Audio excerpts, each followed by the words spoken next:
नमस्कार, आदाब। Crime petrol dial 100 में आप सबका स्वागत है। प्यार और नफरत, ये दो शब्द सुनकर आपके जहन में सबसे पहले क्या आता है?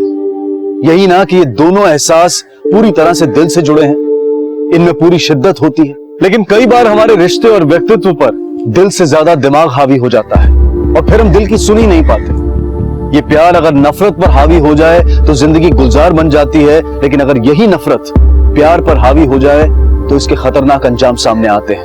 और हमारी आज की ये कहानी प्यार और नफरत, दिल और दिमाग के ऐसे ही द्वंद्व की कहानी है।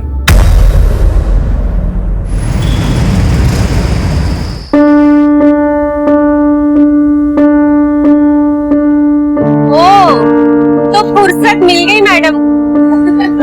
अरे ऐसा थोड़ी हो सकता कि अमन का बर्थडे मैं मिस कर दी। चलो बहुत अच्छा लगा, आ गई। Aman, happy birthday Aman, happy birthday.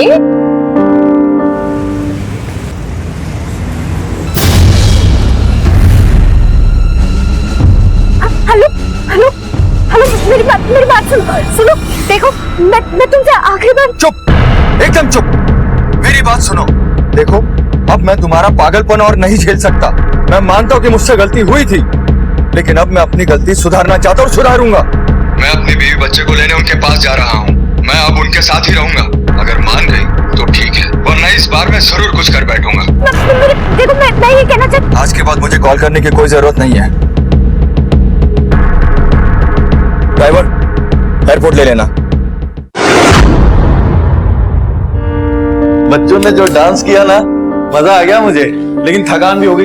यार, एक गिलास पानी पिला दो तान्या। हाँ जी।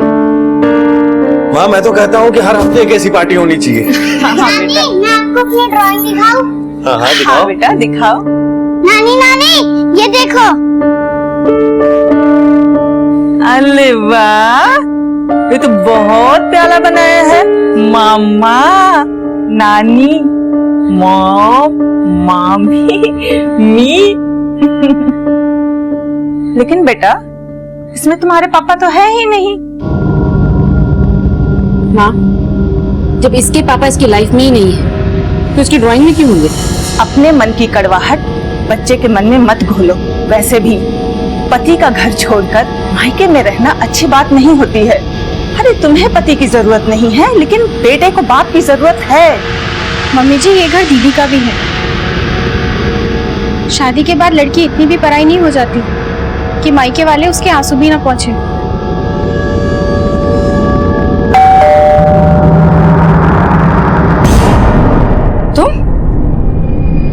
तुम यहाँ क्या करने आए?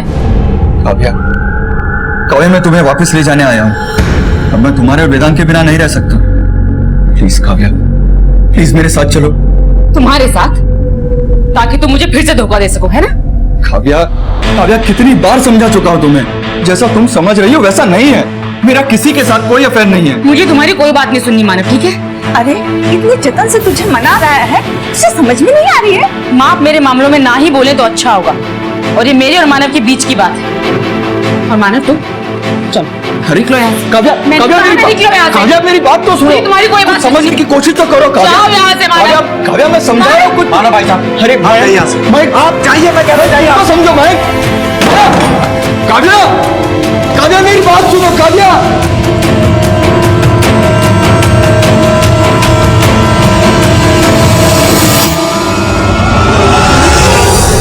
कोमल, तुम कहाँ थी? मैंने तुम्हें कितने कॉल किए? पापा ने मेरा घर से निकलना बंद कर दिया था। बड़ी मुश्किल से घर से भाग कर आई। देखो ना, प्लीज मुझे ऐसे कहीं दूर ले चलो। हमें यहाँ से भागना होगा। रघु, मैं तुम्हारे बिना नहीं रह सकती, प्लीज। और घर से ऐसे भागना ठीक नहीं होगा। मैं तुम्हारे पापा से बात करूंगा। कम से कम अपने माँ बाप की इज्जत के बारे में तो सोचो। तुम्हें मेरी परवाह नहीं है क्या? मैंने कहा ना, एक बार चलो तो चलो रघु। अच्छा ठीक है, अरे चलो। हाँ।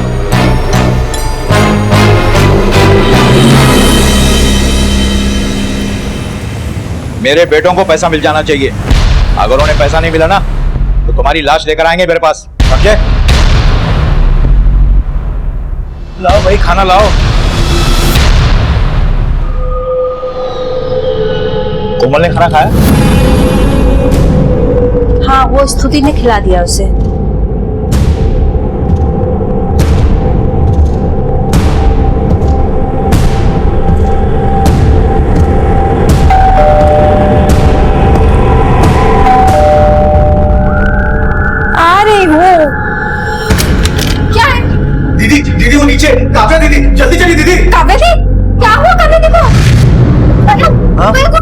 क्या हुआ? आओ ना बाहर तो चलो। क्या हुआ क्या? जल्दी चलो।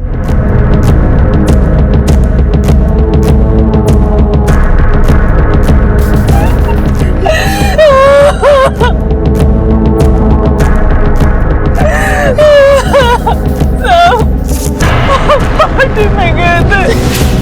कल रात हमारी पड़ोसन तबस्सुम के बेटे की बर्थडे पार्टी थी। अब ये बताइए कि पार्टी में कुछ अजीब हुआ था, कुछ अलग? नहीं सर, हमेशा की तरह आई और सबसे थोड़ी बहुत हाय हेलो करके बस अपने फोन पर लग गई। उसके बाद क्या हुआ? आप लोगों में कोई बहस हुई, कोई फोन आया या कुछ और? सर एक छोटी सी बहस हुई थी काव्या दी और उनके पति मानव के बीच में। मानव हमारे जीजा जी ऐसे उसके दिल में बैठ गया था कि उसका पति मानव उसे धोखा दे रहा है और ये बर्दाश्त नहीं कर पा रही थी।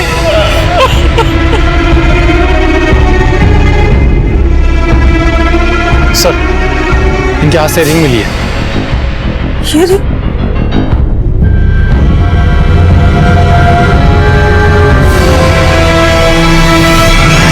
काव्या एक जिंदा दिल लड़की थी। हाँ, वो अपनी शादी से खुश नहीं थी, लेकिन वो अपने पति माधव के धोखे से इतनी भी नहीं टूटी थी कि आत्महत्या कर ले। तो फिर उसकी मौत की वजह क्या थी? और वहीं दूसरी तरफ आगरा में एक लड़की कोमल अपने घर से फरार हो गई थी। क्या इन दोनों के बीच में कोई संबंध था? अगर काव्या ने आत्महत्या की थी तो उसके हाथों में वो अंगूठी किसकी थी? सर ये सच है, ये अंगूठी मेरी है। पर मुझे नहीं पता सर काव्या दी के हाथ में ये अंगूठी कहाँ से आ गई। अगर कुछ नहीं किया तो तेरी ये अंगूठी काव्या के हाथ में कैसे आई? मुझे सच में कुछ नहीं पता सर। कल रात मानव और मेरे बीच में छोटी सी झड़प हुई थी बस। ये अंगूठी थोड़ी ढीली है सर, उस दौरान गिर गई होगी। काव्या दी ने हमारी पूरी फैमिली को सपोर्ट किया सर। पापा के जाने के बाद उन्होंने ही सब कुछ संभाला। मैं उनकी जान क्यों लूंगा?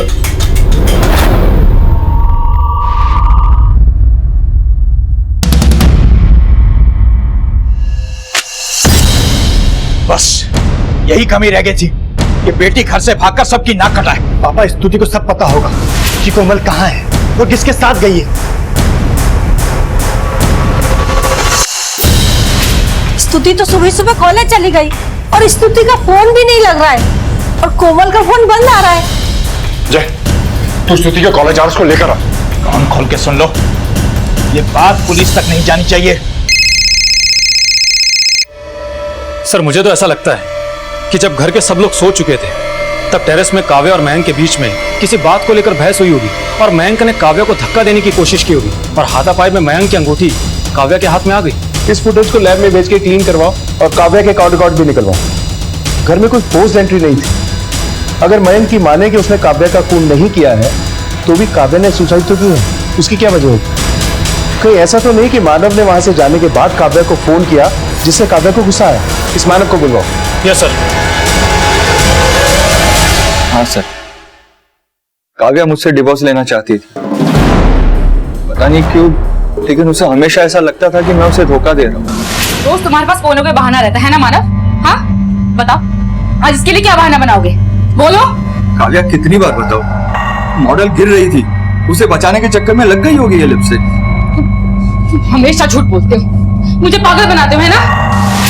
मैं एक एडवर्टाइजिंग एजेंसी में काम करता हूँ। वहाँ पर खुले मिजाज की लड़कियां होती है। मॉडल से मिलना, बात करना, हंसना, ये सब हमारा काम है। लेकिन काव्या को कभी ये बात समझ नहीं आई। तो आपको लगता है कि काव्या की सुसाइड की यही वजह है? ये तो मैं नहीं कह सकता सर, लेकिन काव्या बहुत स्ट्रांग लड़की थी, पर मूडी भी थी सर। किसके साथ अफेयर चल रहा है आपका? अफेयर? सब मेरा किसी के साथ कोई अफेयर नहीं है। यही तो मैं कब से कहने की कोशिश कर रहा हूँ सर। हफ्ते? तो ये क्या है? काव्या के मोबाइल में तुम्हारा भेजा हुआ ये मैसेज मिला है। इसमें आपने काव्या को मैसेज किया है जिसमें साफ साफ लिखा है, हाँ मैं किसी और से प्यार करता हूँ, खुश?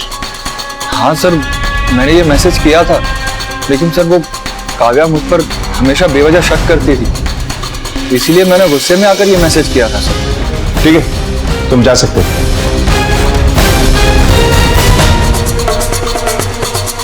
सर, काव्या पढ़ी लिखी और समझदार औरत थी, वो जॉब करती थी, वो भला अपने पति पर बार बार शक क्यों करेगी? आपने रिश्तों में आग लगाने के लिए शक की एक चिंगारी ही काफी होती है, इसीलिए काव्या का सब कुछ जल के राख हो गया। खैर, काव्या के साथ साथ इस मानव के भी कॉल रिकॉर्ड से करवा। पता करते हैं कि वो कौन सी लड़की है जिसकी वजह से मानव ने काव्या को धोखा दिया।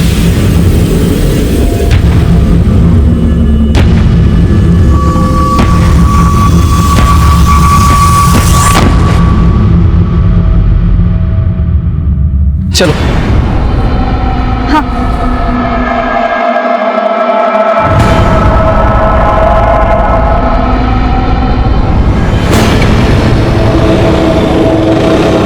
नहीं, घर चलो, घर चलो।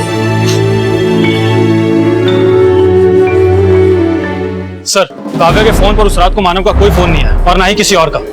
तबस्सुम की माने तो उसके पहले काव्या बिल्कुल नॉर्मल थी। हाँ सर, मानव से झगड़ने के बाद भी काव्या ज्यादा दुखी नहीं थी। हाँ, थोड़ा गुस्से में जरूर थी। और कोई खास नंबर?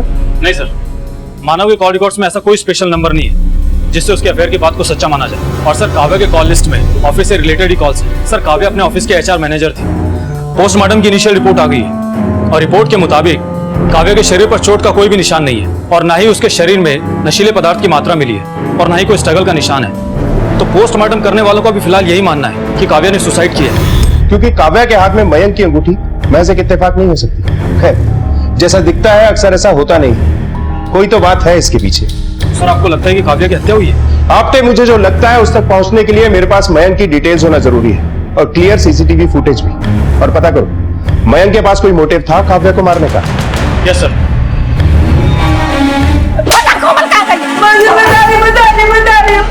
वो ना अपने बॉयफ्रेंड के साथ गई होगी। वो गवर्नमेंट कॉलेज में पढ़ता था। क्या नाम है उस लौंडे का? उसका नाम रघु है। तेरे पास उस लौंडे की फोटो तो होगी, दिखा फोटो।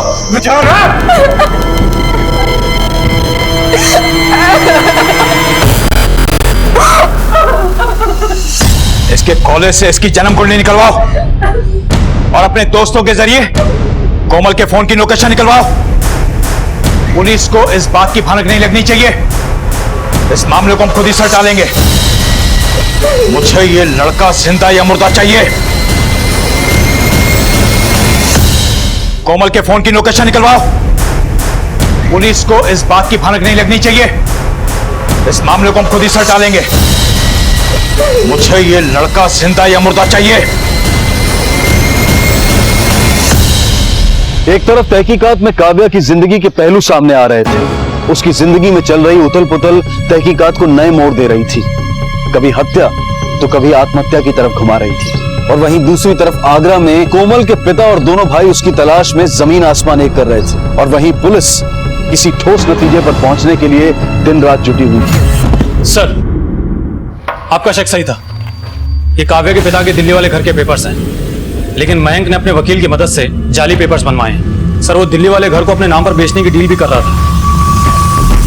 बता सर, ये बात सच है कि बाबूजी के नाम पे जो फ्लैट था वो मैं अपने नाम पे करा के बेचना चाहता था, क्योंकि मुझे पैसे की जरूरत थी सर। काव्या जी को दुबई में जॉब मिल गई थी और उनके कहने पे मैंने भी दुबई में एक जॉब ढूंढ लिया था सर। मैंने तो अपना यहाँ का जॉब भी छोड़ दिया।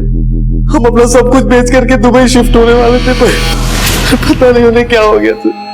दी, आपकी दुबई की टिकट कब की लूं? मैं दुबई नहीं जा रही हूँ, मैं दिल्ली जाकर रहूंगी। दिल्ली क्यों? कहा ना, दिल्ली जाकर रहूंगी। मुझे पता था कि काव्या दी को अगर ये बात पता चल गई तो वो कभी नहीं मानेगी। बस इसलिए मैंने उन्हें नहीं बताया। जब उसे पता चल गया, उसने गुस्सा किया तो तूने उसकी जान ले ली। नहीं सर, ऐसी बात नहीं है सर। मैं मानता हूँ कि मैंने अपनी बहन को धोखा दिया, पर मैंने उनकी जान नहीं ली है सर। अरे मैं तो उनको उनका हिस्सा देने वाला था। मैं सच कह रहा हूँ सर, मेरी बात पर विश्वास की। अगर मयंक ने ये खून नहीं किया और काव्या ने सुसाइड भी नहीं की, तो हो सकता है कोई और हो जो मानव के जाने के बाद आया। लेकिन सर, उस रात को काव्या के पड़ोसी तबस्सुम के घर हुई पार्टी में लोग आ जा रहे थे। तो हो सकता है कि पार्टी में कोई हो जो तबस्सुम और काव्या दोनों को जानता है और काव्या से मिलने उसके घर गया। नहीं सर, मैंने आपसे कहा ना, उस रात पार्टी में कुछ भी नहीं हुआ था। मेरे बेटे की बर्थडे पार्टी थी और उस पार्टी में मेरे सभी रिश्तेदार और दोस्त ही थे। काव्या को कोई पर्सनली नहीं जानता था जो मेरे घर से काव्या के घर जाए। मयंक को छोड़कर अपनी भाभी तान्या और माँ शकुंतला देवी के साथ काव्या के कैसे रिश्ते थे? तान्या बेचारी तो हमेशा काव्या की तारीफ करती है, लेकिन शकुंतला जी को उसका मानव को छोड़कर आना पसंद नहीं था, जिसकी वजह से शकुंतला जी को सबके ताने सुनने पड़ते थे। देखो तो पति को छोड़ के कितनी खुश है। काव्या अपना घर छोड़कर आ गई थी, इसलिए वो हमेशा गुस्सा रहती थी। हर माँ अपने बच्चे की खुशी चाहती है। मैं भी चाहती थी मेरी काव्या का घर फिर से बस जाए। हर गुस्सा शांत होने के बाद काव्या भी यही चाहती थी। एक था राजा, एक थी काव्या। अगर तुम्हें मानव मनाने आएगा तो तुम क्या जाओगे उसके साथ? माँ, अगर मानव मुझे एक बार मनाने आ जाए ना तो मैं खुशी खुशी उसके साथ चली जाऊंगी, अपने लिए नहीं, अपने बच्चे के लिए। काव्या पहले खुद अपने पति के घर जाना चाहती थी, लेकिन जब मानव लेने आया तो काव्या ने जाने से इनकार कर दिया। दुबई में जॉब के लिए उसने खुद ही अप्लाई किया था, लेकिन नौकरी मिली तो उसने नौकरी करने से इनकार कर दिया। ऐसा क्या हुआ था इन 4 महीनों में कि काव्या अपने फैसले बदलने के लिए मजबूर हो गई? सर, हो सकता है काव्या किसी और को प्यार करने लगी हो सकता है। पता करते हैं कि काव्या की मौत के पीछे कारण क्या है। मुझे समझ नहीं आ रहा है पापा से कैसे बात करूंगा। वो तैयार नहीं होंगे। कोमल, कोमल तुम्हारा फोन बज रहा है। कोमल तुम्हारा फोन बज रहा है। वो मेरे घर वालों का ही है। रघु प्लीज प्लीज चलो यहाँ से। तुम मेरे घर वालों को नहीं जानते, अगर उन्हें पता लग गया ना तो बवाल हो जाएगा। सर, काव्या यहाँ HR मैनेजर थी, बहुत अच्छी लेडीज थी। वो सिर्फ अपने काम से मतलब रखती थी। और कोई खास बात जो आपने नोटिस की हो? नहीं सर, ऐसा तो कुछ नहीं। क्या काव्या को तुमने किसी और आदमी के साथ में देखा था, या उसका किसी और के साथ में कोई चक्कर हो? नहीं साहब, वो तो बहुत अच्छी औरत थी, अपने बच्चे की खुशी के लिए जीती थी। सर, जिन जिन लोगों से बात की सब लोग काव्या की तारीफ ही कर रहे हैं। अफेयर का कोई चक्कर नहीं लगता, और कॉल लिस्ट भी क्लीन। सर, अगर अफेयर का कोई चक्कर होता तो बातचीत का कोई मीडियम तो दिखता। और हाँ सर, सोसाइटी की जो CCTV फुटेज आपने क्लीन करवाने के लिए कही थी वो क्लीन होकर आ गई है। मतलब ये कि काव्या के हाथ में मयंक की अंगूठी पहले से नहीं थी, क्योंकि इतनी ऊंचाई से गिरने पर किसी की मुट्ठी बंद नहीं हो सकती। किसी ने ये अंगूठी उसके हाथ में डालकर उसकी मुट्ठी बंद की होगी, और ये काम शकुंतला और तान्या में से किसी एक ने किया होगा। लेकिन सर, तान्या महंग की पत्नी है और शकुंतला महंग की माँ। भला वो ऐसा क्यों करेंगे? जब इतना पता चल गया है तो ये भी पता चल ही जाएगा। फिलहाल दोनों के कॉल रिकॉर्ड से करवाओ। Yes sir.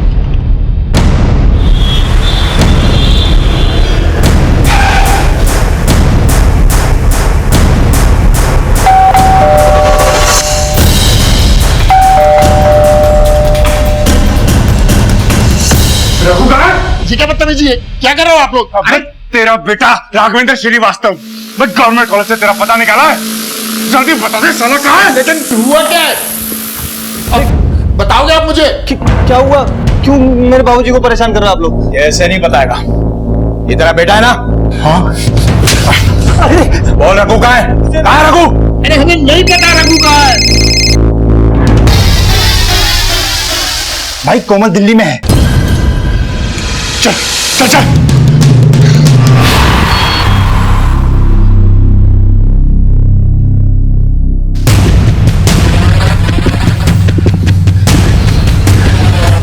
सर, तान्या और शकुंतला कॉल रिकॉर्ड्स, और इन कॉल रिकॉर्ड्स की माने तो मानव के पास में एक और नंबर है जो उसने अब तक पुलिस को नहीं दिया था।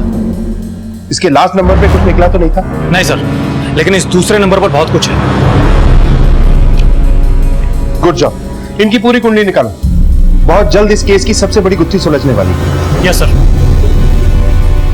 मुझे कहीं नहीं जाना है, मुझे यही रहना है। मुझे अरे शांत हो जाओ नहीं बेटा। जाना अरे है, नहीं बेटा रुको, जाना देखो आपके साथ, पापा घुमाने ले जा रहे हैं। जाना है। बेटा मुझे आपके साथ नहीं बेटा जाना है, रोते मुझे नहीं यही है। रहना है। देखो जिद मत मम्मा करो, चाहिए पापा मुझे। घुमाने ले जा रहे हैं नहीं, मुझे मम्मी के साथ जाना ना। है। देखो जिद नहीं करते। अच्छा आ जाओ। हाँ, पापा है ना?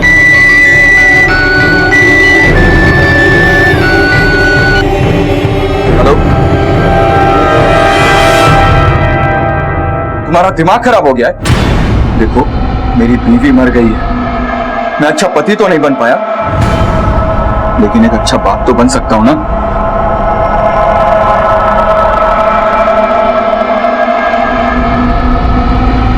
सारा सामान रख लिया ना ठीक से? हाँ हाँ। क्या हुआ? रघु, रघु, मुझे बहुत डर लग रहा है। कुछ नहीं होगा, मैं हूं ना। किससे बात कर रही थी? हाँ, अब स्तुति से, घर वालों के बारे में पूछ रही थी।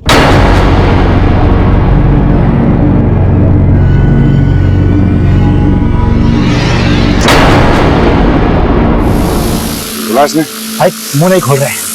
कहाँ ढूंढेंगे हम दिल्ली में? ढूंढ लेंगे यही कहीं पे होगी। हेलो, हाँ बोल। खबर सही है? तू एक काम कर, तू वहीं रुक, हम लोग आते हैं अभी। भाई कोमल करोल बाग में है, चल चल।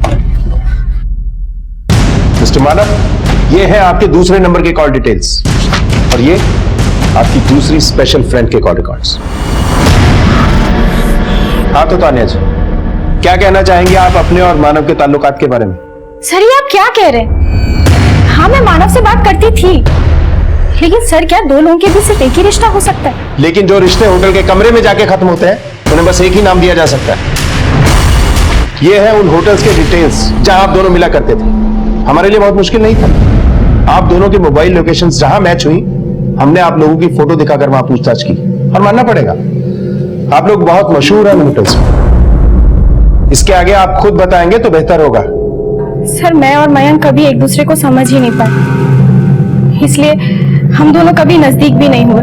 भले ही हम एक छत के नीचे जरूर रहते थे, लेकिन कभी एक दूसरे के करीब नहीं आए।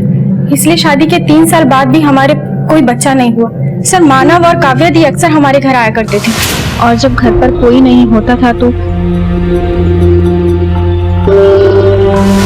और उसके बाद हम दोनों होटल में छुप छुप कर मिलने लगे। और एक रात नशे की हालत में। काव्या, मुझे तुमसे कुछ कहना है। कई दिनों से सोच रहा था कि तुमको बताऊं, पर काव्या मेरी जिंदगी में कोई और है। सर मानव ने मेरा नाम तो नहीं लिया, लेकिन काव्या दी घर छोड़कर आ गई थी और वो मानव से तलाक भी लेना चाहती थी। जब काव्या खुद ही घर छोड़कर चली गई थी तो उसे मनाने का झूठा नाटक क्यों कर रहा था? तेरा रास्ता तो वैसे भी साफ हो गया था।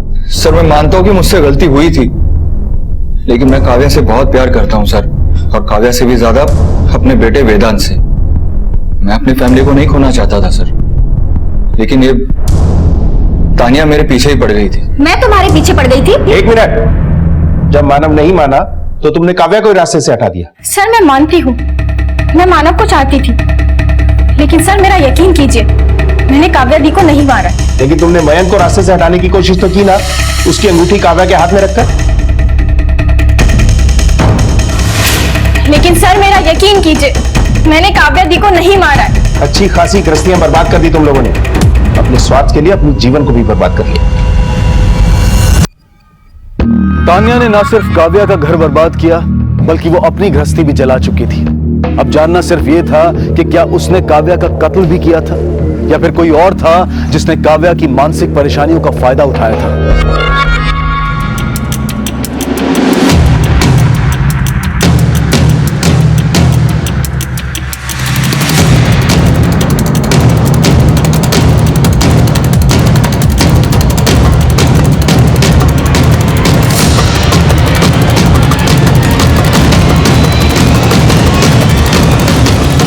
क्या हुआ? करोल बाग में सब गए हैं, वहीं से गाड़ी भी जाती हुई। पक्की है। चल। हमारे पास काव्या के मर्डर के 3 सस्पेक्ट हैं, मानव, मयंक और तान्या। लेकिन किसी के खिलाफ भी हमारे पास ठोस सबूत नहीं, और मुझे कहीं ना कहीं लग रहा है बात कुछ और भी हो सकती है। ऐसा करो कि काव्या की डिटेल्स एक बार फिर से चेक करो, उसके कॉल रिकॉर्ड, उसके बैंक डिटेल, उसके ऑफिस में पूछताछ, हर छोटी सी छोटी बात की बारीकी से जांच करो। मुझे लगता है जो कुछ भी हुआ है पिछले 4 महीनों में ही हुआ है। Yes sir.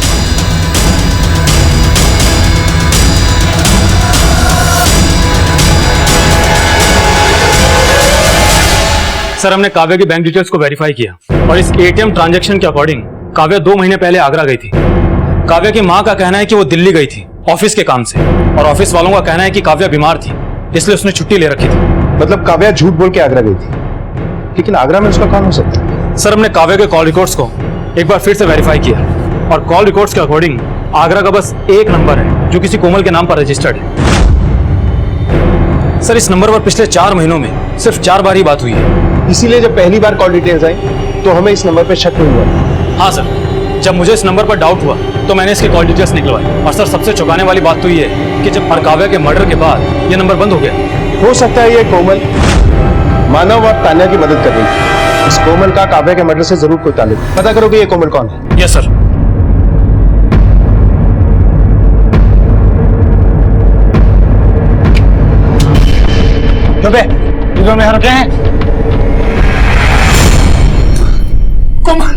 अगर मैंने भागने की कोशिश की तो मेरी फोटो डाल देगा। अगर हम लोग नहीं आते तो मुझे मार डालता।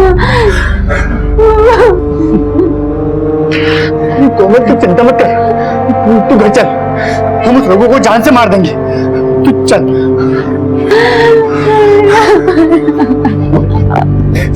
छोड़ो इसको, चल इसको। अरे यहाँ से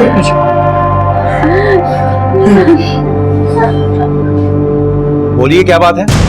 कोमल को बुलाइए, हमें उससे बहुत जरूरी बात करनी है। वो अपनी मौसी के घर गई है, उससे क्या बात करनी है आप मुझे बता दीजिए। हमें जो बात करनी है हम उसे ही बताएंगे।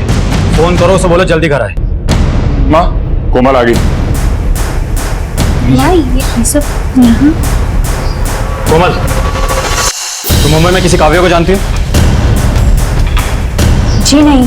तो फिर तुम मुंबई क्या करने गई थी? और 15 तारीख को तुम्हारा ही नंबर मुंबई में कैसे एक्टिव था? जी नहीं, ना ही ये मेरा नंबर है और ना ही मैं मुंबई गई हूँ। लेकिन ये नंबर तो इसी एड्रेस पर रजिस्टर्ड है। आप मुंबई में पूछताछ कीजिए, हमें परेशान मत कीजिए। चलो।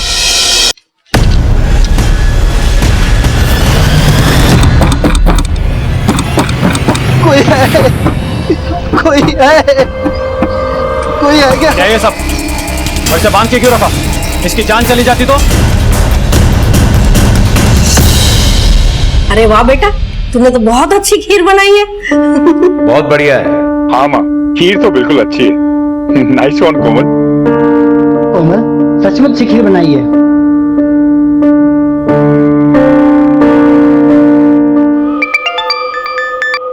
हाँ आपने बोल। सर, जिस कोमल की हमें तलाश थी वो किसी रघु नाम के लड़के के साथ में भाग गई थी, लेकिन कोमल के भाई उसे पकड़कर लेकर आ गए। सर, एक और बात, रघु के बारे में चौंका देने वाली बात सामने आई है।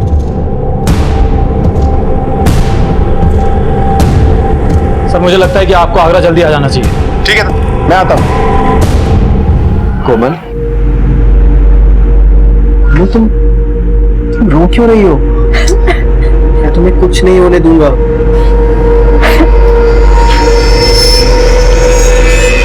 क्यों कोमल, मैं तुम्हारे बिना जिंदा नहीं रह सकता। लेकिन अब हम क्या करेंगे रघु? मेरे भाई हमें बाहर ढूंढ रहे हैं। मेरे पापा भी मुझे बार बार फोन कर रहे हैं। मुझे नहीं लगता कि वो रिश्ता होने देंगे। तो अब हम क्या करेंगे रघु?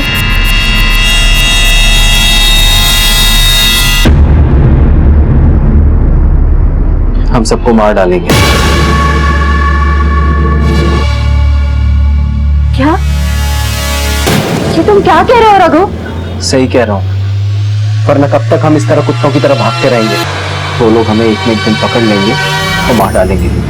कोमल, अगर हमें जिंदा रहना है तो उन्हें मरना ही पड़ेगा।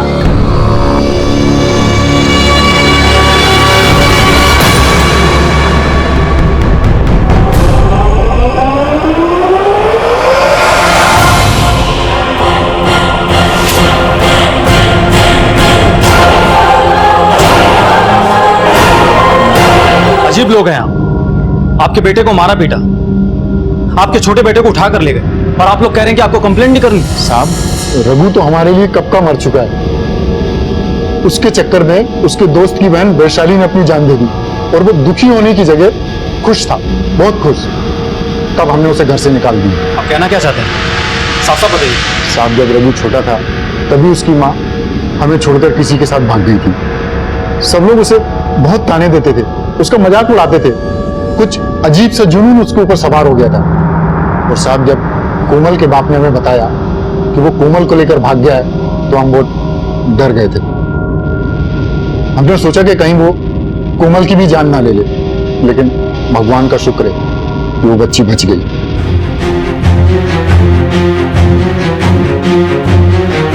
पुलिस को अब तक मिली जानकारी से इतना तो साफ हो गया था कि यह जुर्म का खेल कोई खिलाड़ी ही खेल रहा था।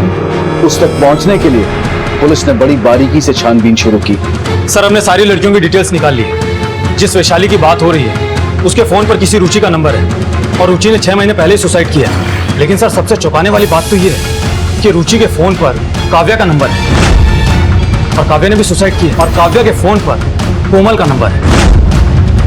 इस आदमी ने पहले वैशाली के नाम पे सिम खरीदा जिससे रुचि से बात किया करता था, फिर रुचि के नाम से सिम खरीद के ये कोमल से बात कर रहा था। इस दौरान वैशाली और रुचि दोनों मर जाती और कोमल का नंबर हमें काव्या की डिटेल्स में मिला। इसका मतलब ये हो सकता है कि अगला नंबर कोमल का है। ये हम क्या कर रहे हैं कोमल? हम इतने नहीं गिर सकते। मैंने अपने पापा को मार डाला। जी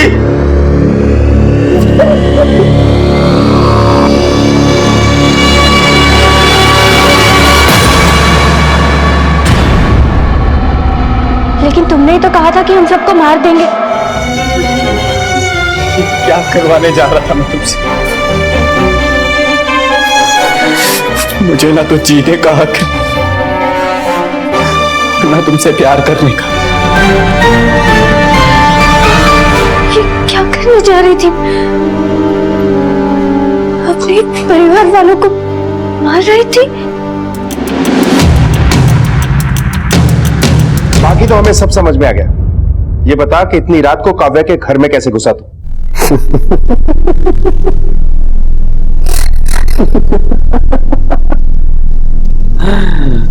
काव्या ने मुझे बताया था कि उसकी पड़ोसन तबस्सुम के घर पे पार्टी है। बहुत से मेहमान आने वाले, मैं भी बुर्का पहन के चला गया।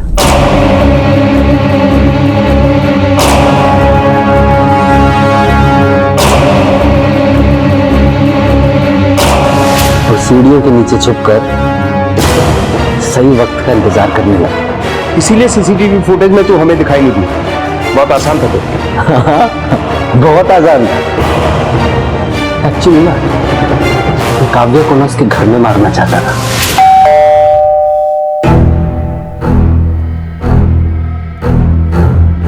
तुम? ये सब क्या है? मैंने अपने पापा को मार डाला। क्या? पागल हो गया? हाँ? ये क्या कह रहे हो तुम? वो इस रिश्ते के लिए कभी तैयार नहीं होते। दुनिया की कोई भी चीज मुझे तुमसे दूर नहीं कर सकती। मैं तुमसे बहुत प्यार करता हूँ काव्या, बहुत प्यार करता हूँ। पागल हो गए हो क्या? मैं अपनी फैमिली से क्या कहूंगी? तुम्हारी फैमिली? एक ही बात तुम्हें कितनी बार समझाऊं काव्या? तुम्हारी फैमिली सिर्फ तुम्हारे पैसों से प्यार करती है। तुम्हारी माँ बात बात पे तुम्हें ताने देती है और अपने भाई की करतूत तो तुम देख ही चुकी हो। उसके वकील ने तो तुम्हें सब कुछ बता ही दिया है। जो भी हो, मुझे कोई फर्क नहीं पड़ता। वो मेरी फैमिली है। लेकिन मुझे फर्क पड़ता है काव्या। मैं तुम्हारे बिना जिंदा नहीं रह सकता। या तो तुम मेरा साथ दो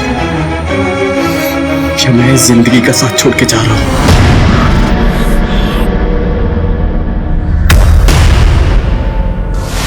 जो औरत अपना परिवार नहीं संभाल सकती, अपने बेटे को शिक्षा नहीं दे सकती, ऐसी औरतों को भी सजा मिलनी चाहिए ना। मेरा काम है इंसाफ देना। इंसाफ तो तुझे हम देंगे।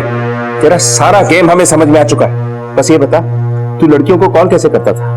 नंबर तो तेरा कभी लिस्ट में आया नहीं। टेक्नोलॉजी सर, आजकल मोबाइल और कंप्यूटर पर ऐसे बहुत से ऑनलाइन गेम है जिनमें चैटिंग का ऑप्शन होता है। पहले मैं ऐसी लड़कियों को ढूंढता हूं जिन्होंने कुछ गलत किया हो। वैशाली मेरे दोस्त की बहन थी, मेरी भी बहन जैसी हुई। इस साली फिर भी मुझसे पट गई। ऐसी लड़की होती है क्या? और वो काव्या अपने पति को छोड़कर मुझसे पट गई। पूरे 6 साल, हाँ पूरे 6 साल छोटा था मैं उससे। हालांकि उसके पति ने गलती की थी, माफ कर देती, साथ में रहती, लेकिन नहीं, बेशर्मी भरी हुई थी ना अंदर। और वो कोमल, वो तो शादीशुदा के साथ चक्कर चला रही थी। ऐसी लड़कियों को ना मर ही जाना चाहिए सर।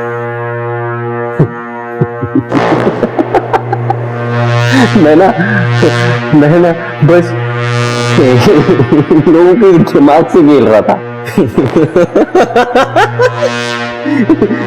दिमाग से खेल रहा था। तेरे दिमाग का इलाज इस जेल के दवाखाने में होगा।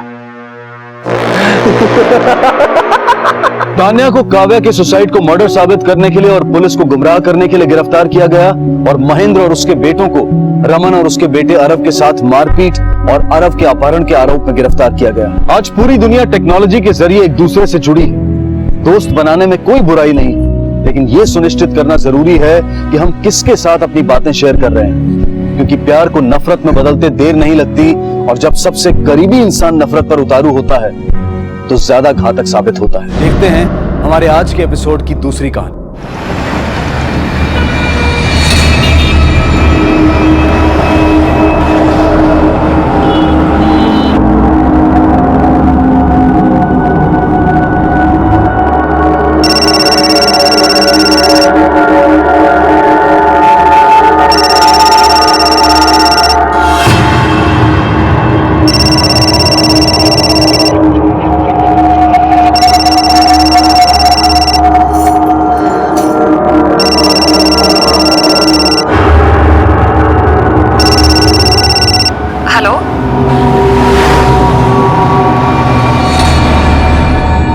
लेकिन ठीक है, मैं आती हूँ।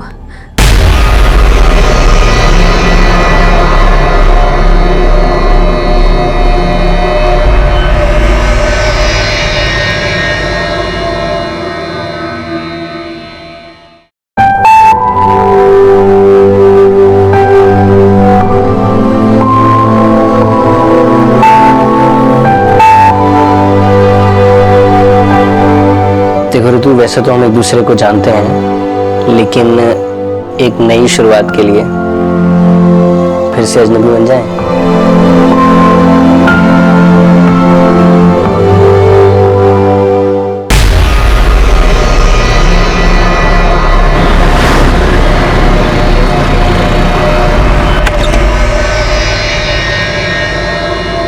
ऋतु,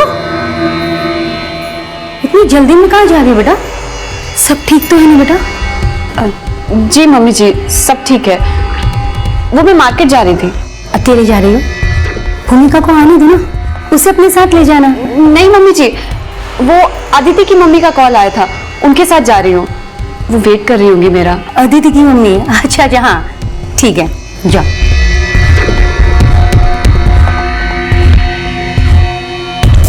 हाय भाभी। अरे अजीब है, देखा भी नहीं। हेलो, घर पहुंच गई? हाँ, पर ये जो तुम्हारी सो कॉल्ड रितु दीदी है ना, आजकल बहुत एटीट्यूड दिखाने लगी है। मेरी सो कॉल्ड रितु दीदी तुम्हारी भाभी भी तो है, और रहा उनका एटीट्यूड तो उसका टेंशन ना लो, मैं हैंडल कर लूंगा। ठीक है? ठीक है।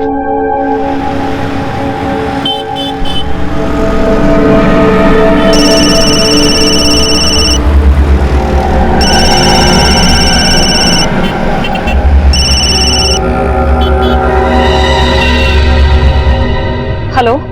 हाय रितु, मैं कह रहा था कि आज की शाम तुम्हारे नाम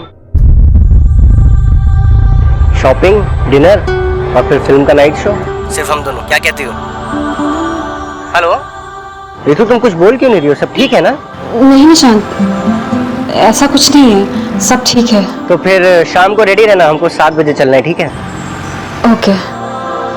and I miss you and I love you too. Bye.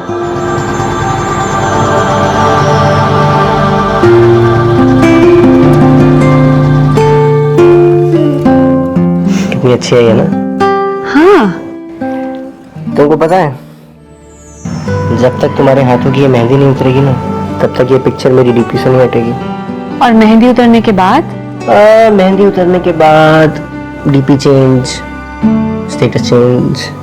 मान लो कल को अगर हम एक दूसरे को कुछ और नजर आए तो भी हम एक दूसरे को सिर्फ और सिर्फ प्यार की नजर से ही देखेंगे।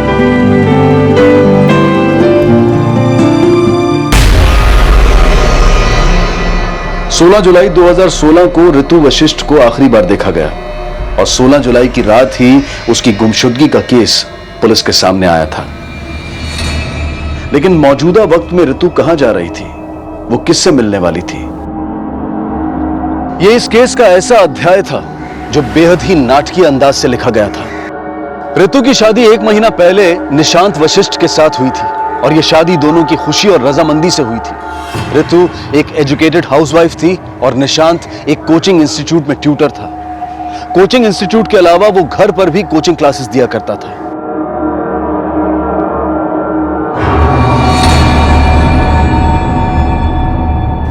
ऋतु,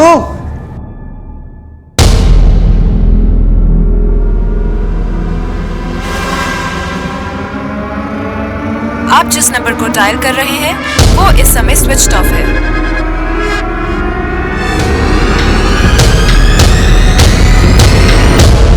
ऋतु का लापता होना एक ऐसा अजीब इत्तेफाक था जिसका संबंध एक अजीब शख्सियत से जुड़ा था। आखिर कौन था वो? अदिति की मम्मी? हाँ सर, ऋतु आज दिन में यही बोलकर निकली थी कि वो अदिति की मम्मी के साथ में मार्केट जा रही है और अब तक नहीं लौटी। शाम से उसका फोन भी नहीं लग रहा है सर। ये अदिति और उसकी मम्मी क्या लगते हैं आपके?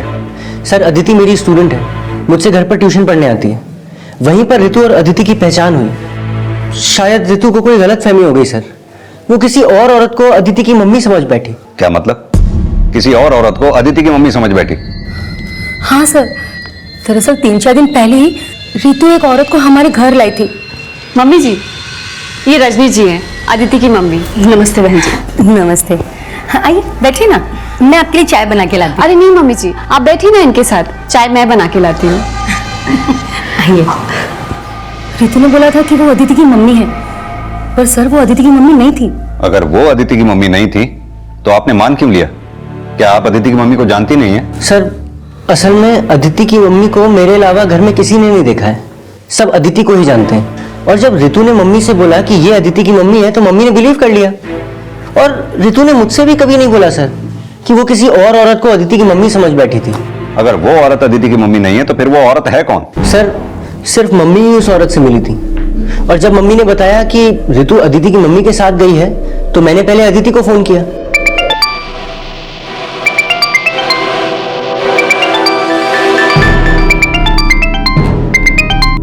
सॉरी सर, वो थोड़ा फीवर था इसलिए नहीं आ पाई। नहीं इट्स फाइन अदिति, वो ऋतु है वहाँ। कौन ऋतु सर? अरे ऋतु मेरी वाइफ, वो तुम्हारी मम्मी के साथ मार्केट गई थी ना। ऋतु मैम और मेरी मॉम के साथ वो मार्केट? अरे ऋतु ने मेरी मम्मी को बोला कि तुम्हारी मम्मी ने फोन करके उनको मार्केट बुलाया। नहीं सर, ऐसा तो मॉम ने कुछ नहीं बताया अब तक। एक बार जरा अपनी मम्मी से मेरी बात कराना। और मैंने अदिति की मम्मी से बात की तो वो बोली कि वो मेरी वाइफ को जानती ही नहीं है। हमें लगा कि शायद वो हमसे झूठ बोल रही हैं, इसलिए हम लोग उनके घर गए।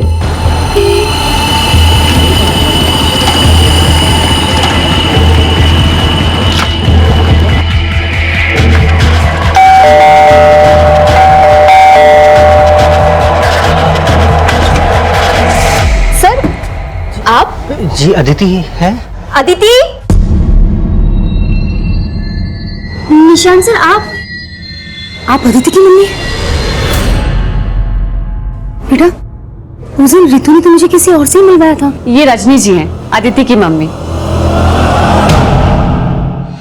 आप अदिति की मम्मी? बेटा उस दिन ऋतु ने तो मुझे किसी और से ही मिलवाया था। ये रजनी जी हैं, अदिति की मम्मी। जिसे ऋतु की सास अदिति की मम्मी समझ रही थी, असल में वो अदिति की मम्मी थी ही नहीं। तो क्या ऋतु ने झूठ बोला था या फिर वो किसी गलतफहमी का शिकार हुई थी? ये केस ऐसे कई सवालों से शुरू हुआ था, लेकिन इस केस का सबसे अजीब और रहस्यपूर्ण सवाल यह था कि वो औरत कौन थी जिसे अदिति की मम्मी समझा गया था। और पुलिस को भी यही बताया गया था कि उस औरत को ऋतु और ऋतु की सास के अलावा किसी ने नहीं देखा था। Are you sure? कि ऋतु ने उस औरत को अदिति की मम्मी ही बताया था? हाँ सर, मैं झूठ क्यों बोलूंगी? खुद ऋतु ने मुझसे कहा था कि वो औरत अदिति की मम्मी है। कितने बजे घर से निकली थी ऋतु? दोपहर को लगभग 2:30 बजे करीब निकली थी। और हाँ सर, ऋतु ने मुझसे ये भी कहा था कि वो अदिति की मम्मी का कॉल आया था, उनके साथ जा रही हूँ। और उस कॉल के बाद ही वो घर से निकले थे। सर करीब 3 बजे मेरी भी ऋतु से बात हुई थी। लेकिन सर रितु ने तब भी मुझसे अदिति या उस औरत के बारे में कोई बात नहीं की। जब आपने रितु को फोन किया तब आप कहाँ थे? सर मैं अपने कोचिंग क्लास में था। लेकिन आपने तो कहा था कि अदिति को आप अपने घर पे ही ट्यूशन देते हैं। सर मैं अभिलाषा कोचिंग सेंटर में भी पढ़ाता हूँ। कहाँ है ये अभिलाषा coaching centre? Sir Shanti Nagar में। सुबह 10 से 4 वहाँ पढ़ाता हूँ और फिर शाम को 5 से 6 अपने घर पर। अदिति भी दूसरे स्टूडेंट्स के साथ मेरे घर पर ही पढ़ने आती। लेकिन सर आज वो आई भी नहीं। रितु के गायब होने और उस औरत से अदिति और उसकी मम्मी का क्या कनेक्शन हो सकता है? सर मुझे तो खुद कुछ भी समझ में नहीं आ रहा है सर, मगर सर मुझे बहुत डर लग रहा है कहीं उस औरत की वजह से मेरी रितु किसी मुसीबत में ना हो। सर अनुज, पता करो रितु का फोन कब और कहां पर बंद हुआ, उसके कॉल रिकॉर्ड्स भी चेक करो। अगर उस औरत ने रितु को फोन किया होगा तो रितु के कॉल रिकॉर्ड्स में उसका नंबर जरूर आया होगा। आप उस औरत का स्केच बनवा सकती हैं? जी सर। रितु की सास द्वारा उस औरत का स्केच बनवाया गया और रितु के लापता होने का यह केस उस औरत की असल पहचान पता करने से जुड़ गया, जिसे अदिति की मम्मी बताया गया था।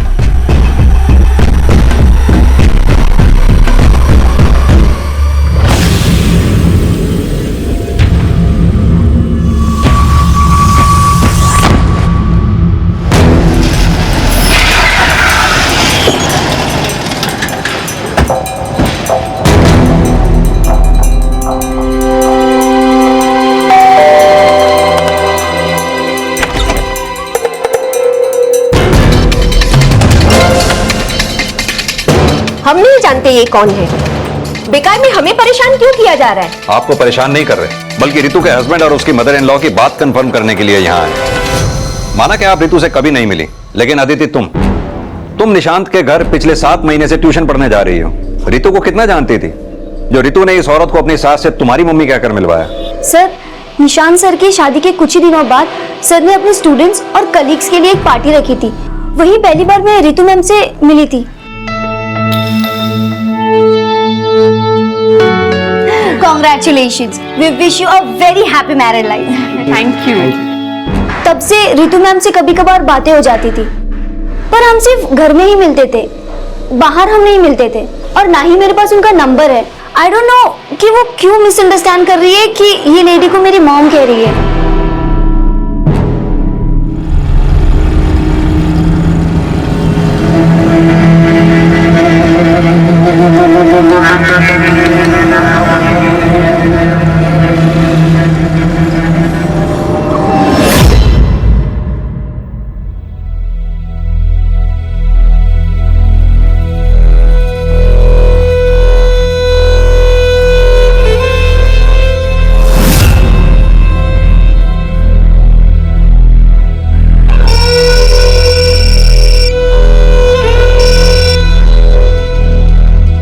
हेलो हेलो भैया, भाभी का कुछ पता चला? नहीं। भाभी की फैमिली आई है। वो माँ ने उनसे कहा कि आप रात से ही भाभी को ढूंढने निकले हैं। बट भैया एक बार प्लीज आके उनसे मिल लो, वो भी भाभी के लिए बहुत परेशान है। हाँ ठीक है, आता हूँ।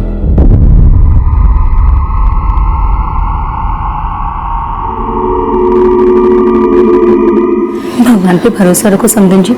लेकिन समदन जी, आपको ऐसा तो नहीं लग रहा कि रितु ने आपसे झूठ बोला है? कैसी बातें कर रहे हैं? मुझे तो रितु पे पूरा भरोसा है, बल्कि हमें तो ये लग रहा है कि उस औरत ने रितु से झूठ बोला होगा।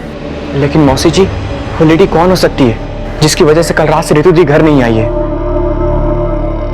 वो जो कोई भी हो प्रतीक, मुझे तो लगता है कि ये सब जरूर उस अदिति और अदिति की मम्मी की कोई चाल है।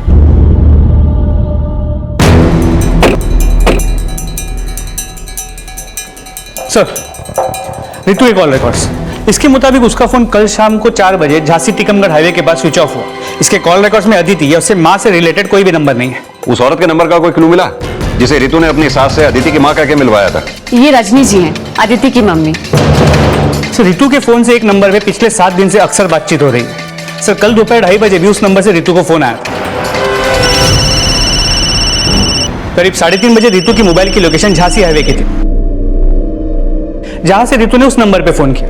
सर हो सकता है कि ये नंबर उस औरत से रिलेटेड हो। पता चला नंबर किसके नाम पे रजिस्टर्ड है? सर मोबाइल कंपनी को रिक्वेस्ट भेज दिया, जल्दी पता चल जाएगा। हाईवे के आसपास भी लोगों से पता करो, शायद किसी ने रितु और उस औरत को साथ में देखा हो। और निशांत के घर के अड़ोस पड़ोस में भी लोगों से पूछताछ करो, हो सकता है कोई लीड मिले। सर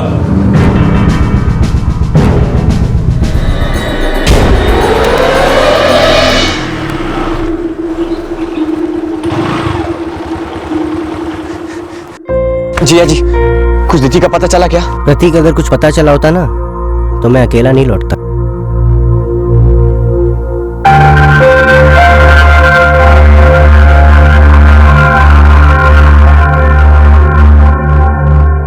क्या चक्कर है ये सब? तुम्हें कुछ तो अंदाजा होगा ना? पापा, मुझे खुद कुछ भी समझ में नहीं आ रहा है। न जाने रितु ने उस औरत पे कैसे विश्वास कर लिया। और मम्मी, रितु को घर पे आए हुए भी कुछ ही दिन हुए हैं, आपने कैसे उस औरत पे विश्वास कर लिया? मानती कि मुझसे भूल हुई, मगर मुझे नहीं पता था कि रितु ने तुम्हें भी नहीं बताया कि वो उस औरत से अदिति की मम्मी समझकर मिल रही थी।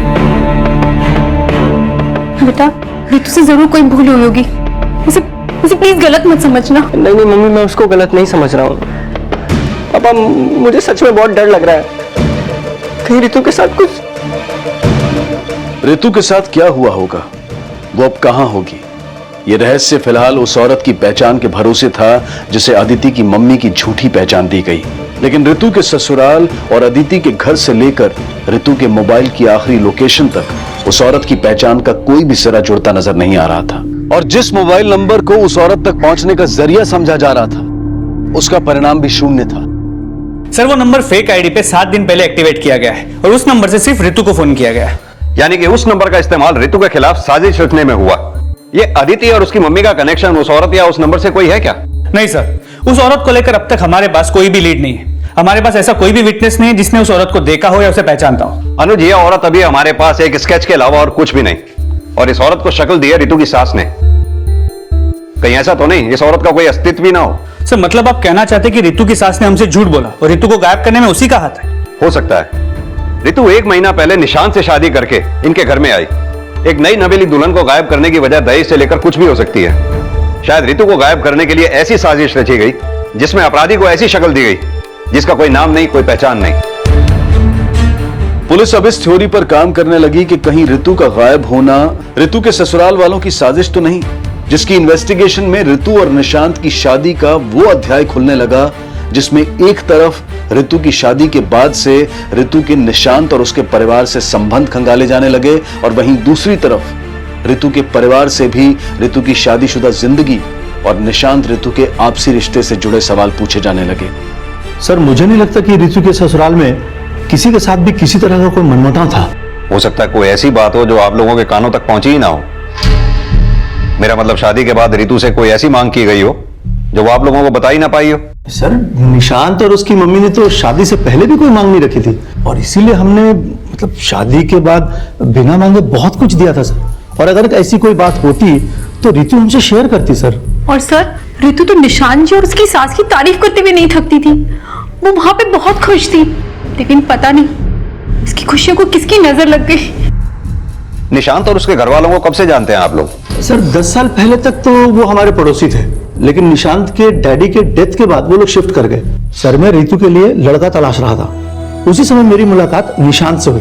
बस मुझे लगा मेरी तलाश खत्म। ये लड़का सर 10वीं पास करने के बाद घर पे ही ट्यूशन लेता था। सर, अपनी पढ़ाई के साथ साथ अपने पूरे परिवार की जिम्मेदारी भी निभाता था। बस सर, मैंने उसकी माँ से बात की और शादी तय हो गई।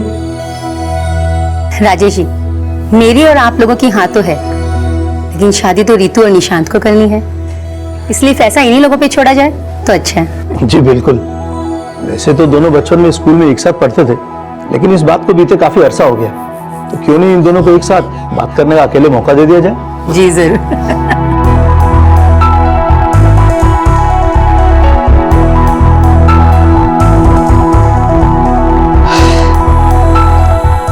तुम बहुत बदल गई हो। बदल तो तुम भी बहुत गए हो। मगर तुम तो साल में 6 बार बदलती हो। Spring, summer, winter, autumn, monsoon. तुम्हारा नाम ना ऋतु नहीं, ऋतु होना चाहिए। अच्छा, और तुमने अपना नाम सुना है? निशांत। पता है तुम्हारा नाम निशांत नहीं, अशांत होना चाहिए।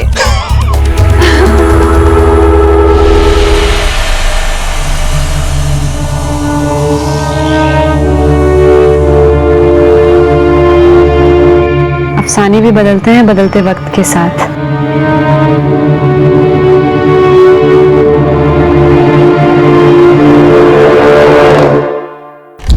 सर, निशान के पड़ोसी, दोस्त, रिश्तेदार, कलीग्स सभी से पूछताछ की, लेकिन कहीं से भी ऐसा नहीं लगा कि रितु का अपने ससुराल वालों से कोई भी झगड़ा हो सकता है रितु और निशांत के बीच कुछ ऐसा हुआ हो जिसकी बाहर किसी को कुछ खबर ही ना हो। ये निशांत के कॉल रिकॉर्ड से उसके अफेयर का कोई हिंट मिला?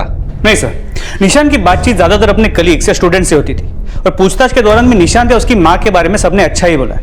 और अगर उसकी माँ की बात मानी जाए तो बात आके रुकती है रितु पे। हो सकता है रितु ने जानबूझकर उस औरत का झूठा इंट्रोडक्शन दिया हो कि वो अदिति की मम्मी है। ये रजनी जी हैं, अदिति की मम्मी। लेकिन रितु ने झूठ बोला तो किस मकसद से? सर हो सकता है कि वो इस शादी से खुश ना हो। लेकिन रितु के परिवार वालों ने कहा था कि रितु की शादी उसकी मर्जी से हुई थी और रितु के कॉल रिकॉर्ड्स में भी उसके अफेयर का कोई एंगल सामने नहीं आया, तो फिर खुद को गायब करने की साजिश क्यों रचेगी?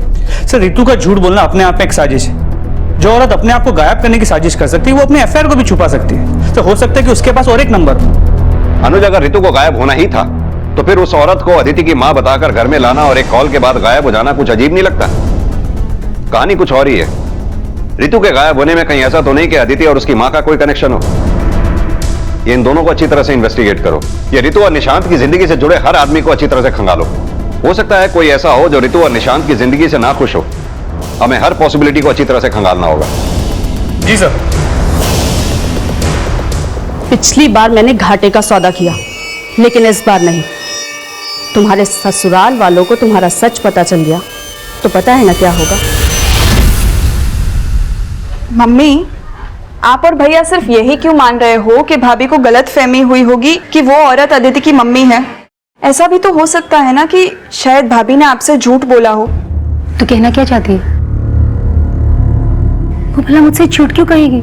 अब ये तो सिर्फ भाभी ही जाने कि वो आपसे झूठ क्यों बोल रही है, लेकिन हो सकता है ना कि शायद भाभी को भैया से शादी ही ना करनी हो और इसी भूमिका बस कर, इसके आगे कुछ कहा ना तो।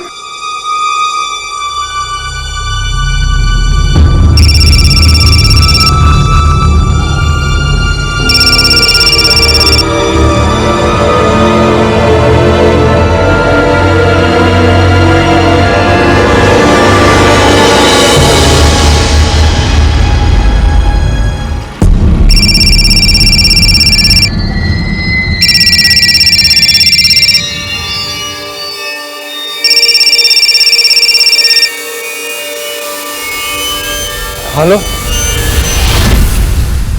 प्लीज जूही, तू वो सारी बातें किसी को मत बताना।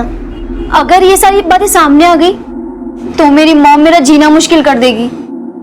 अदिति, तो कुछ और तो नहीं छिपा रही ना मुझसे? नहीं जूही, मैं और कुछ नहीं छुपा रही हूँ। सर मैं आपसे कुछ भी नहीं छुपा रहा हूँ। मेरे और रितु के बीच में कोई भी प्रॉब्लम नहीं थी। हो सकता है रितु आपसे कुछ छुपा रही हो। क्या आपको रितु पे शक नहीं हो रहा? कैसा शक? यही कि रितु की बातों से कभी आपको ऐसा लगा हो कि उसके पास या प्रेजेंट में किसी के साथ उसका कोई अफेयर रहा हो? अफेयर? नहीं सर, मुझे नहीं लगता रितु का कोई भी अफेयर रहा होगा। सर जरूर मेरी रितु किसी कॉन्स्पिरेसी का शिकार हुई है। और ये कॉन्स्पिरेसी उस औरत से जुड़ी है जिसके बारे में कोई नहीं जानता। आपको नहीं लगता कि रितु ने आपकी मां से उस औरत के बारे में झूठ बोला हो? सर मुझे लगता है कि रितु पे शक करने की बजाय आपको यह पता करना चाहिए कि वो औरत कौन है जिसकी वजह से मेरी रितु पिछले 7 दिन से गायब है। उस औरत के होने ना होने का सवाल इस केस में बार बार उठ रहा था, जिसमें एक तरफ रितु द्वारा उस औरत को अदिति की मम्मी बताना एक झूठ भी समझा जा रहा था और वहीं दूसरी तरफ उसे हकीकत मानकर रितु के गायब होने की साजिश भी। लेकिन वो औरत वाकई में थी या नहीं, ये बात अब भी पुलिस के लिए एक पहेली बनी हुई थी और उसके होने की संभावनाओं को सच मानकर एक नए सिरे से उसकी पहचान पता लगाने की कोशिश की जा रही थी। सर उस औरत के स्केच को आसपास के सभी पुलिस स्टेशन में भेज दिया है, लेकिन ना उसके बारे में कोई लीड मिल पा रही है और ना उसका चेहरा किसी भी क्रिमिनल से मैच करता है। अपने इन्फॉर्मर्स के नेटवर्क को अलर्ट करो। उनसे कहो हमें हर हालत में इस औरत के बारे में इंफॉर्मेशन चाहिए। सर उस औरत की पहचान पता करने के साथ रितु और निशांत के अफेयर का एंगल भी इन्वेस्टिगेट किया जा रहा था और यह भी पता लगाया जा रहा था कि क्या रितु और निशांत के बीच कोई ऐसा भी था जो रितु और निशांत के रिश्ते से जलता था।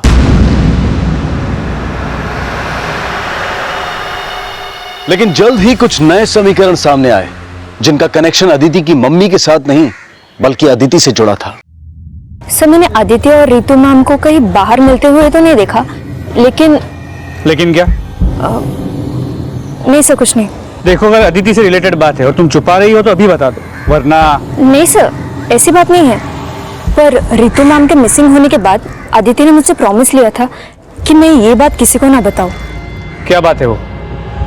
Actually sir, Aditi Nishant sir को लाइक करती है। क्या? Yes sir. और वो अक्सर कहा करती है कि उसका लाइफ पार्टनर निशांत सर जैसा होना चाहिए, बस और कुछ नहीं।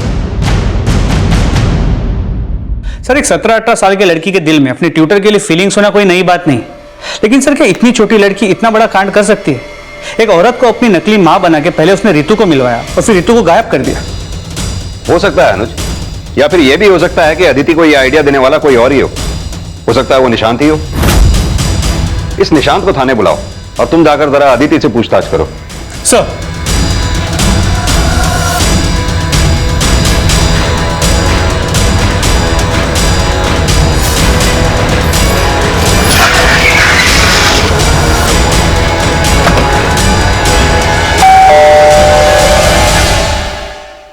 सर ऐसा कुछ नहीं है, आपको जरूर कोई गलतफहमी हुई है।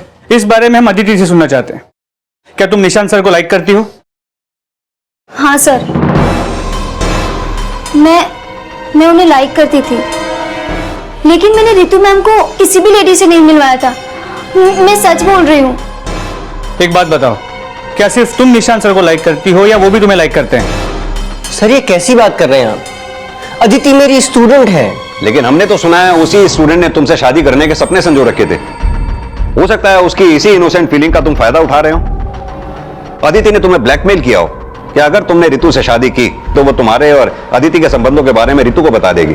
अदिति चुप रहे इसलिए तुमने रितु को गायब करवा दिया हो। सर मैं रितु को बचपन से जानता हूँ सर, प्यार करता हूँ उससे। सर प्लीज ऐसा मत बोलिए। निशांत सर ने मुझे कभी चीट नहीं किया। ये फीलिंग्स तो सिर्फ मेरी तरफ से थी। ये बात मैंने उनसे नहीं कभी कही और नहीं कहना चाहती थी, क्योंकि मुझे पता था वो मेरे टीचर हैं और वो मुझसे बहुत बड़े हैं। सर मैं अपनी बेटी को बहुत अच्छे से जानती हूँ। वो बचपने में ऐसा कुछ सोच सकती है, लेकिन कभी कोई ऐसा काम नहीं कर सकती जिससे उसकी माँ शर्मिंदा हो। मेरी बेटी उनके यहाँ सिर्फ 1 घंटा ट्यूशन पढ़ने जाती है और मेरी नजर हमेशा उस पर रहती है। अगर कोई ऐसी वैसी बात होती तो मुझसे छिप नहीं सकती थी। अदिति और निशांत का अफेयर था या फिर ये अदिति की एक तरफा फीलिंग थी? इन सब बातों में रितु के गायब होने का कनेक्शन हो सकता है, लेकिन सबसे बड़ा सवाल इस स्केच वाली लेडी का रितु के गायब होने में क्या कनेक्शन है जिसे रितु अदिति की मां समझ रही थी?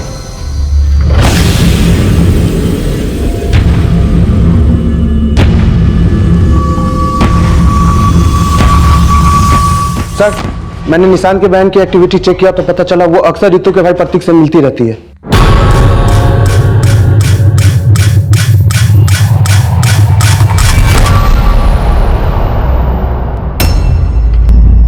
यानी प्रतीक और भूमिका का अफेयर चल रहा था। इन दोनों के अफेयर का रितु के गायब होने से क्या कनेक्शन हो सकता है? सर कनेक्शन का तो पता नहीं, लेकिन उन दोनों को देख के लगता नहीं जैसे उन्हें रितु का गायब होने का कोई दुख भी है।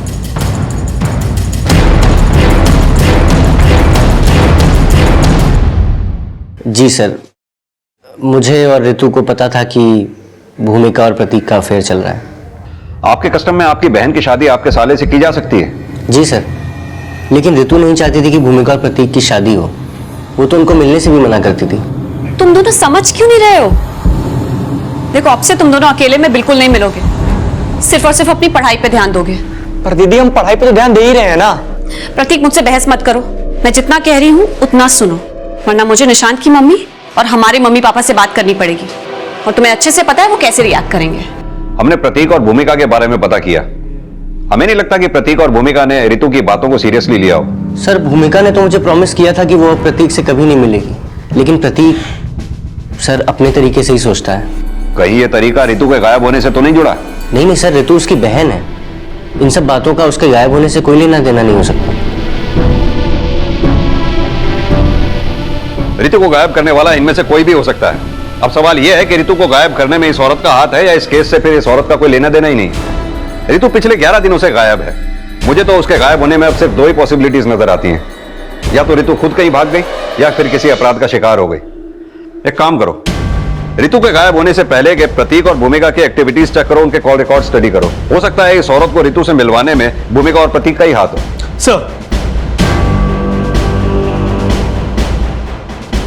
उस औरत का पता लगाने के साथ साथ ऋतु के गायब होने को उसकी हत्या से जोड़कर पुलिस, और साथ ही यह भी पता लगाया जा रहा था कि कहीं ऋतु का गायब होना ह्यूमन ट्रैफिकिंग से तो नहीं जुड़ा है। लेकिन फिलहाल ऋतु के बारे में पुलिस के पास कोई सुराग नहीं था। लेकिन जल्द ही मिली एक सूचना से इस केस में एक नया मोड़ आ गया।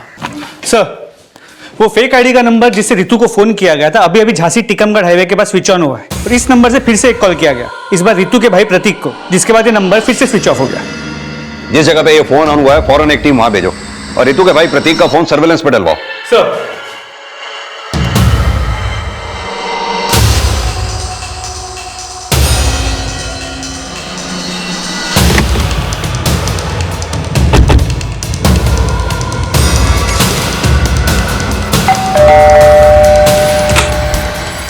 आप लोग? प्रतीक को बुलाइए। सर प्रतीक तो अभी भी घर से बाहर निकला। कहाँ गया? सर मालूम नहीं, लेकिन कोई खास वजह सर? सर प्रतीक घर में बिना बताए कहीं चला गया। ठीक है सर, चलो जल्दी।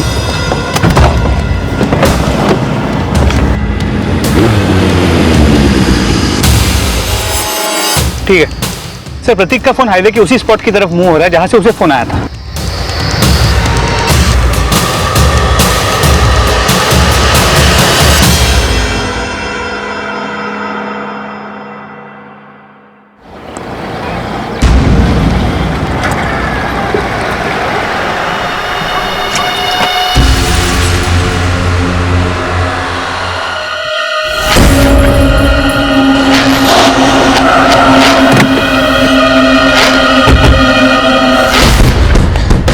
सर अच्छा हुआ आप आ गए, मैं आपके पास ही आ रहा था। वहां पे क्लास पड़ी हुई सर।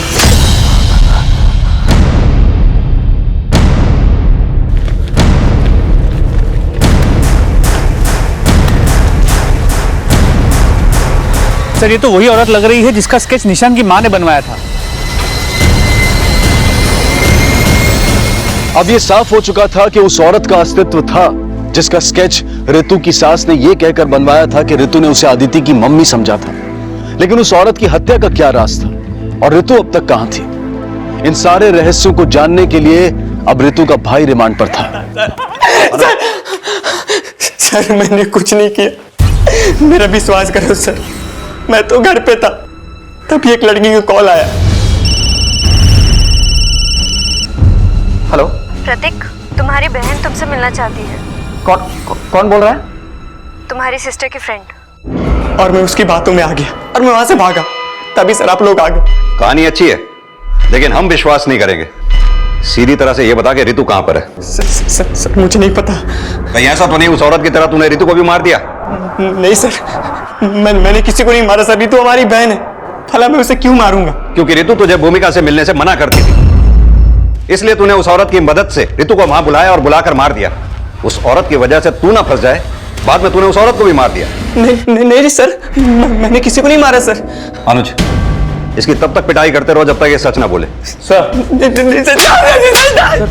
सर मेरे बेटे ने ऐसा क्या कर दिया सर जो आपने उसे अरेस्ट कर लिया? आपके बेटे को हमने उस औरत की लाश के साथ अरेस्ट किया है जो ऋतु के साथ अदिति की मां बनकर आई थी, और हमें शक है कि ऋतु को प्रतीक नहीं मारा है। नहीं साहब, ऐसा नहीं हो सकता साहब, उसे जरूर कोई फंसा रहा है। प्लीज साहब उसे छोड़ दीजिए प्लीज। हम उसे ऐसे नहीं छोड़ सकते, आप लोग अभी जा सकते हैं। लेकिन मैंने कहा ना आप लोग अभी जा सकते हैं। भूमिका, तुमसे कुछ पूछताछ करनी है। रश्मि, भूमिका को अंदर लेके आओ। हाँ सर, मैं मानती हूँ कि भाभी के मना करने के बाद भी मैं और प्रतीक एक दूसरे से मिलते थे, लेकिन ना ही प्रतीक ने कुछ किया और ना ही मैंने। तुमने क्या किया है क्या नहीं किया ये तो हम पता कर ही लेंगे, अभी तो तुम्हें जाने दे रहे हैं, लेकिन हमसे पूछे बगैर ये शहर छोड़कर जाना मत कहीं। पापा, मैंने और ऋतु ने प्रतीक और भूमिका दोनों को समझाया था, लेकिन प्रतीक और भूमिका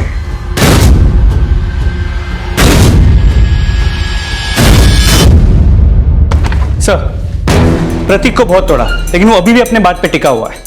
हो सकता है अनुज प्रतीक का इस औरत के मर्डर से कोई लेना देना ही ना हो, क्योंकि वो फेक आईडी वाले नंबर से खुद को कॉल क्यों करवाएगा? हो सकता है ये सच बोल रहा हो। लेकिन सर अगर प्रतीक सच बोल रहा है तो उस औरत को मारा किसने और ऋतु कहाँ गायब है? सर कहीं ऐसा तो नहीं कि उस औरत के मर्डर में ऋतु का ही हाथ हो? कहानी कुछ भी हो सकती है। अब ये कहानी तभी साफ होगी जब इस औरत की पहचान हमारे सामने आएगी। इस औरत के पहचान के नाम पर हमारे पास सिर्फ इसका स्केच ही था, अब फोटो भी है। इस फोटो के जरिए इस औरत को पहचानना अब हमारे लिए आसान होगा। जूही, मैंने तुझे मना किया था ना कि तू ये बात किसी को नहीं बताएगी। तूने मेरा ट्रस्ट तोड़ा। अदिति, पुलिस ने मुझे बहुत फोर्स किया तो मैं डर गई। वैसे भी जब तूने कुछ नहीं किया तो तू क्यों डर रही है? मैं डर नहीं रही हूँ। पता है, इसकी वजह से मेरी मॉम ने मुझसे बात तक करना बंद कर दिया है। इट्स ओके अदिति, सब ठीक हो जाएगा।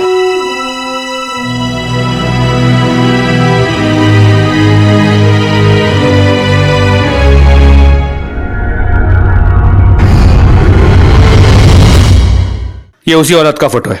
इसकी लाश हमें मिली है झांसी हाईवे। तो झांसी से लेकर टीकमगढ़ तक अपने पूरे नेटवर्क को फैला दो। कैसे भी करके मुझे इस औरत की पूरी इंफॉर्मेशन चाहिए, जल्द से जल्द।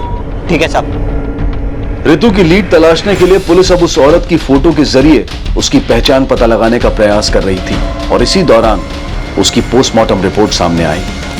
सर, उस औरत के पोस्टमार्टम रिपोर्ट के मुताबिक उसका मर्डर उस फेक नंबर से प्रतीक को किए गए कॉल से 2 घंटे पहले ही हो चुका है। इसका मतलब प्रतीक सच बोल रहा है? जी सर, लेकिन प्रतीक ने यह भी बताया था कि उस कॉल में उससे एक लड़की ने बात किया था। अब ये लड़की कौन हो सकती है? सर एक मिनट। हाँ साहब, वो फोटो वाली औरत का पता चल गया है। शीतल नाम है उसका। ललितपुर में प्रगति क्लासेस में रिसेप्शनिस्ट का काम करती थी। रहती कहाँ थी वो?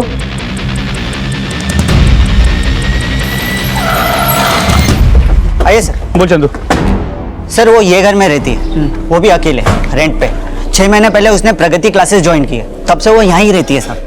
दोस्तों रिश्तेदारों के बारे में कुछ पता चला? साहब, मैंने बहुत पूछा लेकिन कुछ खास नहीं पता चला। बस इतना मालूम पड़ा है कि वो झांसी की रहने वाली है और उसके आगे पीछे भी कोई नहीं है। उसके बारे में पता किया तो पता चला कि वो 1 नंबर की अय्याश औरत थी। बहुत सारे मर्दों के साथ उसका अफेयर है। जहाँ शीतल काम करती थी वहाँ किसी ने रितु को आते हुए या उससे बात करते हुए देखा है? साहब, मैंने बहुत पूछताछ की लेकिन ऐसा कुछ सामने ही नहीं आया। घर कौन सा उसको?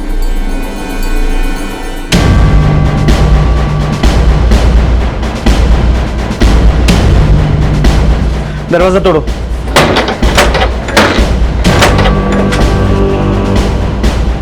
पूरे घर को अच्छी तरह से चेक करो, जल्दी। जी साहब।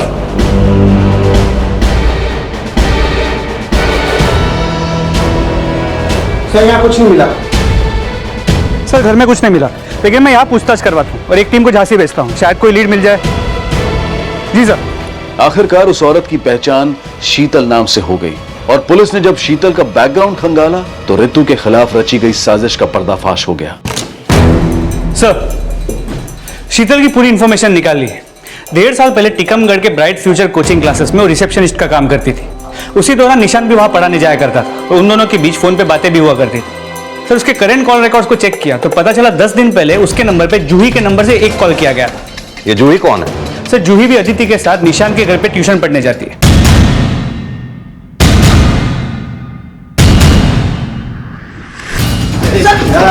मैंने कुछ नहीं किया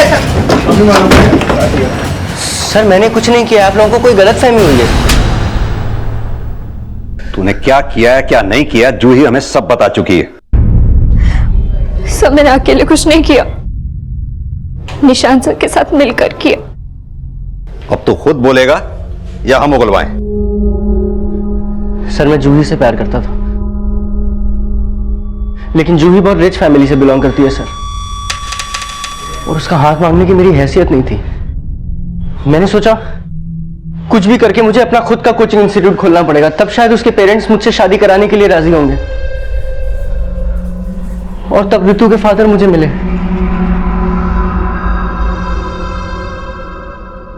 और उसके बाद उन्होंने मां से रितु और मेरी शादी के लिए बात की।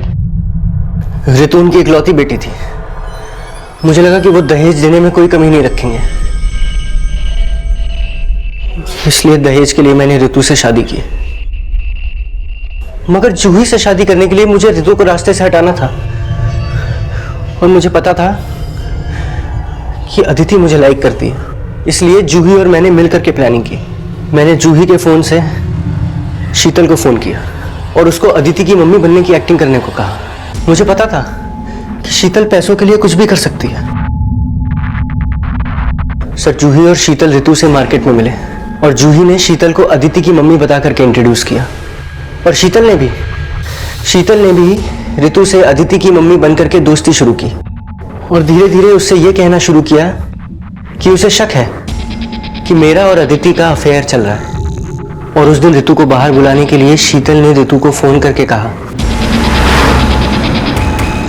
कि उसने मुझे और अदिति को हाईवे के पास लॉज में जाते हुए देखा है। सर, मैं 4 बजे कोचिंग सेंटर से निकलता हूँ और 5 बजे घर पहुँचता हूँ। मैंने अपना फ़ोन जूही को दिया और वो मेरा फ़ोन लेकर के मेरे घर की ओर गई और मैं हाईवे पहुँचा जहाँ शीतल ने ऋतु को बुलाया था।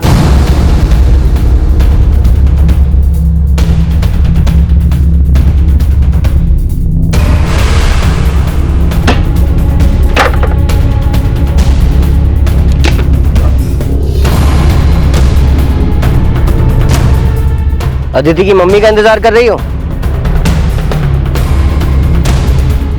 निशांत, सॉरी ऋतु, तुमने एक ऐसी कश्ती में पैर रखा था जिसे एक ना एक दिन डूबना ही था। लेकिन शीतल को यह नहीं पता था कि मैंने ऋतु का मर्डर कर दिया। और मैंने भी ये नहीं सोचा था कि ऋतु शीतल को लेके मेरे घर आ जाएगी और माँ उसका स्केच बनवा देगी। जब शीतल को पता चला कि आप लोग उसे ढूंढ रहे हैं तो वो बोलने लगी कि वो आपको सब कुछ सच बता देगी। और जिस फोन से शीतल ऋतु को फोन करती थी उससे जूही ने प्रतीक को फोन किया।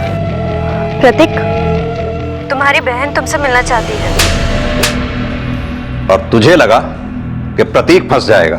जरा से दहेज की लालच में तूने एक मासूम लड़की की जिंदगी तबाह कर दी। अपने किए पे अब तू जिंदगी भर भी पछताएगा ना, तुझे मुक्ति नहीं मिलेगी।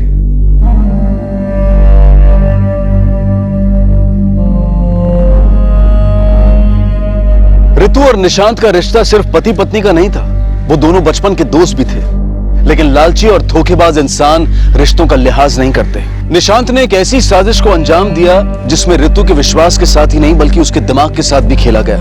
लेकिन अगर ऋतु एक बार भी इन बातों का जिक्र अपने माता पिता से करती तो शायद वो इस बुरे अंजाम से बच सकती थी। किसी भी अनजान व्यक्ति को जाने समझे बिना उसकी हर बात पर यकीन कर लेना और अपनों के साथ अपनी तकलीफ को साझा ना करना हमारी एक ऐसी भूल हो सकती है जिसमें कभी कभी हमें पछताने का मौका भी नहीं मिलता। इसी विचार के साथ मैं अनूप सोनी अब आपसे विदा लेता हूं। फिर मुलाकात होगी अगले एपिसोड में एक और चौंका देने वाले केस के साथ। तब तक अपना और अपने परिवार का ख्याल रखें और देखते रहें क्राइम पेट्रोल डायल 100। सबक एक को सीख हम सबको। जय हिंद। इस तरह के और भी एपिसोड देखने के लिए हमारे चैनल को सब्सक्राइब करें और बेल आइकन दबाना ना भूलें।